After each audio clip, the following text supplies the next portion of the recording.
So after that, after my I skipped out and dodged that indoctrination of my friend. There was the reading era in my life and the YouTube era in my life where I watched TJ the Amazing Atheist, Joe Rogan, um, Drunken Peasants, a few others.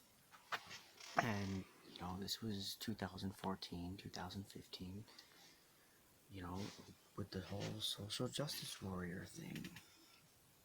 At the time, I was probably very complacent because, you know, again, I wasn't very politically informed.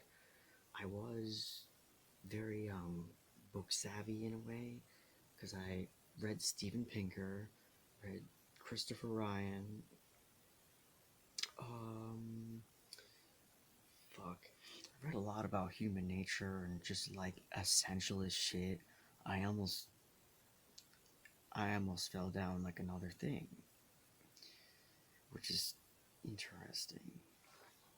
Um, you know, and for a while, for like 8 years,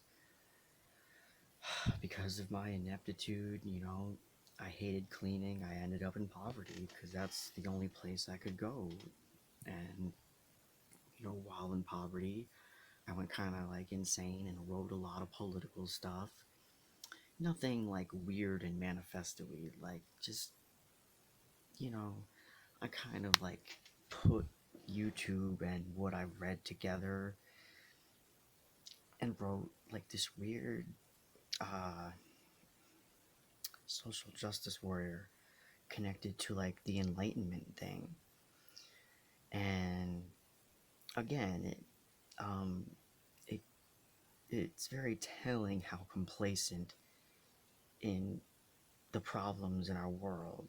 Like I didn't think anything needed to be settled. Like, you know, I had kind of, you know, I wasn't really a super feminist.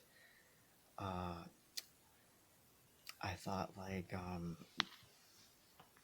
you know, I wasn't like, wow, as much as I was, I almost got into like, fuck the police mentality in like 2012, 2011, but then once I got out of that, I got complacent that crime is settled and the cops are fine and race issues are fine, gender issues are fine. I just got so complacent that since slavery was supposedly over and that, people can do things and be president and whatnot, that things were settled. I thought that. And I want to read you this thing that I wrote. It's very telling of the times back then.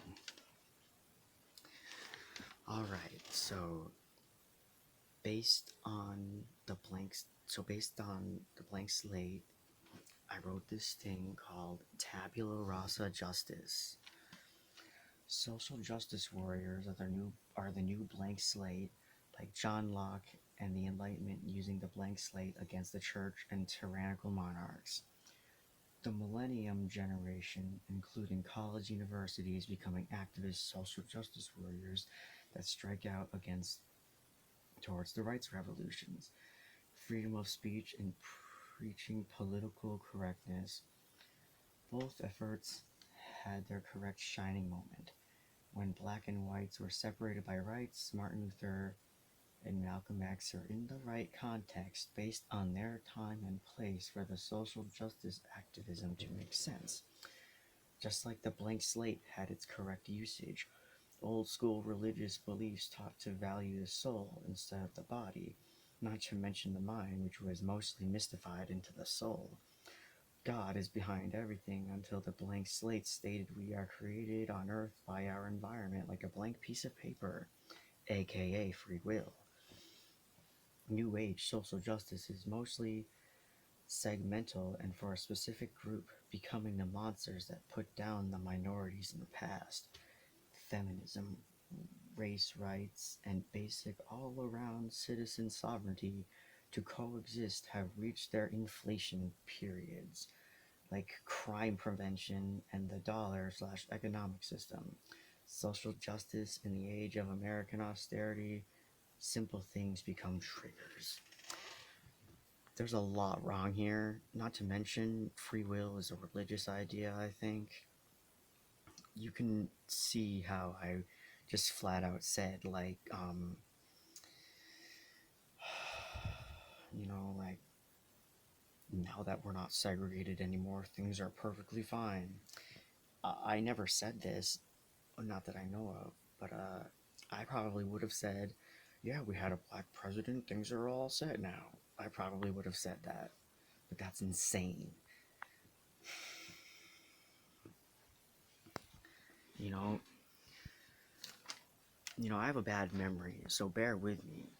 Um, I do feel like I made interesting comparisons if it was true. Like, I do think nurture and nature are true. Like, there are things pushing and pulling upon us, but you just the essentialism that I almost fell into due to Steven Pinker. Humans being able to change. We're always gonna have biases. There's no not doing horrible shit. There's a lot of human nature shit that would tell you like altruism is a lie. There is no act of goodness. And when people say like speak your mind, they usually say it in like a negative context, like you're just a vicious creature on the inside. But it's just wrong way of seeing it. Like, why can't speaking your mind mean you have something constructively controlled to say that isn't anger or like an outburst?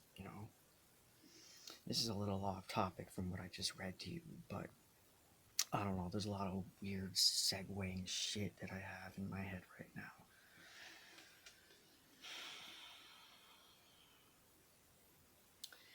Yeah, so Steven Pinker really influenced me for a bit. I had a massive hunter-gatherer phase, but getting into him, I almost got into the civilization was right and government has a right to do what it did to the native populations thing. I would probably say like, oh, the natives are hypocrites anyways, just like civilized humanity, so there's no reason not to destroy them. They would have conquered and destroyed other people, so why can't we? I have pretty much read stuff like that, and I would have agreed with that back then, because it sounds just like it's insane. And in our world where I used to in the world where I used to think that everything was just settled and fine and race rights were okay and gender issues were fine and there wasn't like hubbub, now we're getting into the Roe versus Wade debacle. I've read so much about eugenics and like women's rights being destroyed, and now we're like using the concept of gender, like using trans issues as a scapegoat. you know like Republicans will say anything, just you know these people are the problem, like it's just another class issue, like immigrants coming in for jobs who have to fight for people who are already there.